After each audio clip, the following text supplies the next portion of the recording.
Hello, everyone.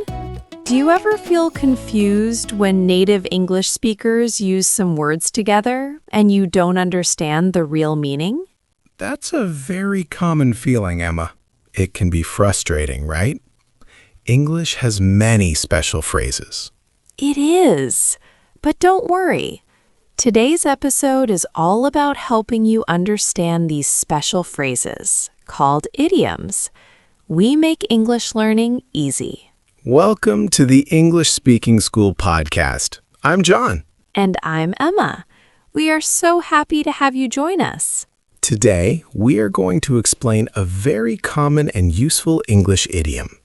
It is hit the books. Yes, hit the books. It sounds like you are going to literally hit a book, but that's not what it means. We'll tell you what it truly means and how you can use it in your daily English. Before we dive into hit the books, we have a quick request. If you're enjoying our podcast and want more help with confusing English phrases, please subscribe. Yes, subscribing is super easy, and it means you won't miss any new episodes. We're always sharing tips to make idioms like hit the books much clearer. It's like finding the secret meaning. Exactly. When you subscribe, you'll get solutions to many common English problems, so you can understand real conversations better. Think of it as hitting the subscribe button to hit your English learning goals. Now, let's talk about why idioms like hit the books can be so confusing. The biggest problem is that you can't understand the meaning from the individual words. That's right, Emma. You know what hit means, and you know what books are, but hit the books doesn't mean you literally strike a book. This difference between the literal and the actual, figurative meaning is the main cause of confusion. Exactly. It's not like simply putting two words together. The phrase hit the books has a special secret meaning, to study hard. You have to learn it as a whole phrase, not word by word. So when you hear, I really need to hit the books this weekend, your brain might think about hitting, but the speaker just means they have a lot of studying to do. The root cause is that the literal meaning of the words is completely different from the idiom's meaning. So, how can we solve this confusion? The first big solution is to change how you think about idioms like hit the books. Don't try to understand each word separately. Yes, exactly. Think of idioms as a single block of meaning, a ready-made phrase. For hit the books, the whole phrase means to study hard. You learn it like one new word, but it's a phrase. That's right. Instead of hit plus the plus books, it's one unit. Hit the books equals study. When you see it, instantly think study hard. It's a mental shortcut. So when your friend says, I need to hit the books tonight for my exam, don't picture them actually hitting books. Just understand, I need to study hard tonight for my exam. Learning the whole phrase is the key. Let's try a quick story to see this in action. Imagine a student named Maria. She has a big history test tomorrow, and she's a little worried. Okay, so Maria is preparing. What does she say?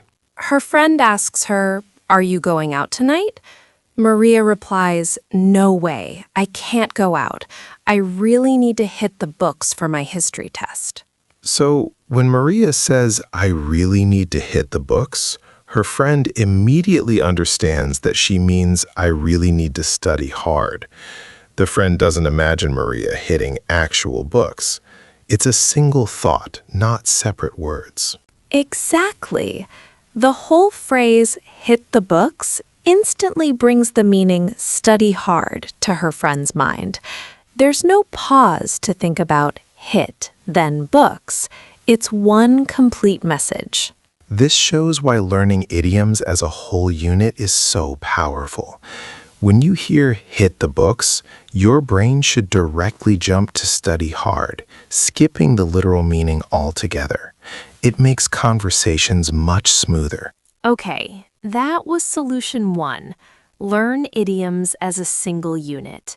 Now for solution 2, which is also very helpful. Always pay attention to the context where you hear the idiom.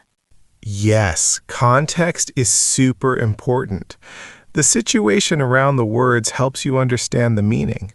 For hit the books, think about when people say it. Exactly. You'll usually hear hit the books when someone is talking about school, university, exams, or homework. It's almost always about formal academic study, not just casual learning. So if your classmate says, I can't go to the party, I have to hit the books tonight, the context of classmate and party and tonight clearly tells you they mean study hard for school, not literally striking a book. The situation makes the meaning clear. And you wouldn't say, I need to hit the books to learn how to cook. That doesn't fit the typical context for hit the books. It's specifically for academic studying.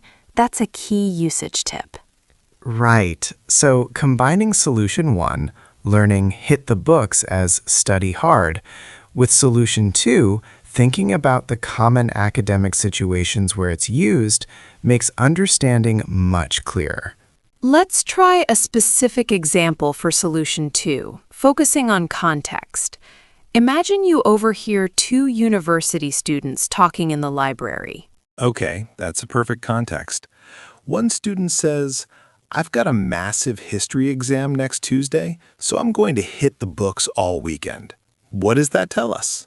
The key context here is massive history exam and next Tuesday. These words immediately tell you that hit the books means study very hard for an academic test. The situation makes the meaning super clear. Right. You wouldn't think they're literally going to punch history books because of the exam. The entire conversation about an exam in a library setting points directly to studying. The environment and the topic give away the meaning of hit the books. So when you hear hit the books, always ask yourself, is the person talking about school, university, or exams? If yes, then the context confirms it means study hard. Okay, that was great advice on context. Now for a super quick win, here's a 2-minute trick for hit the books and any new idiom you learn. Yes, our quick trick is called mental swap and note. It's very simple and helps solidify the meaning of hit the books. First, whenever you hear or read hit the books, immediately in your mind, swap it with study hard. Say study hard to yourself as a replacement. Then, the second part, quickly write down the idiom hit the books, and next to it write equals study hard. Do this on your phone notes, a small paper, anywhere you can quickly see it. This mental swap and note trick takes less than a minute. It trains your brain to connect hit the books directly to study hard every time, stopping the confusion. It reinforces solution 1, learning as a unit, and helps you actively remember the meaning. Try it today, every time you encounter hit the books. All right, so we've covered a lot today about tackling idioms like hit the books. Let's quickly recap our main points. First, remember that idioms are not literal. Hit the books doesn't mean striking books. The biggest rule is to learn idioms as a single, complete unit.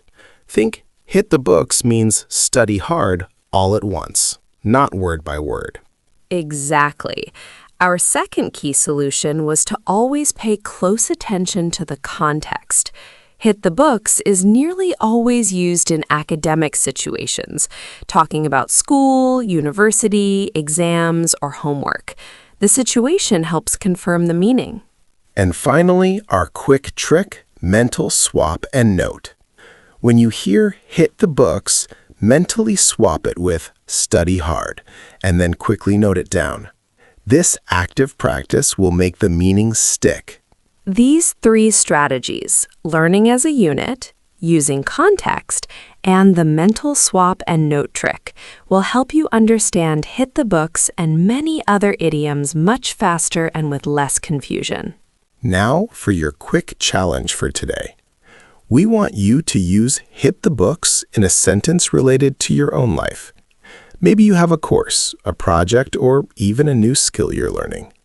Try saying, I need to hit the books to, and fill in the blank. You can say it to yourself, to a friend, or even just write it down. The goal is to actively use it. For example, I need to hit the books to prepare for my English test next week. Remember, every idiom you master makes your English more natural and powerful. Don't be afraid to make mistakes. That's how we learn. Keep practicing these tips, and you'll be understanding and using idioms like a native speaker in no time. You've got this. Thank you for joining us today on the English Speaking School podcast. Keep hitting the books with your English, and we'll see you in the next episode for more clear explanations. Bye for now.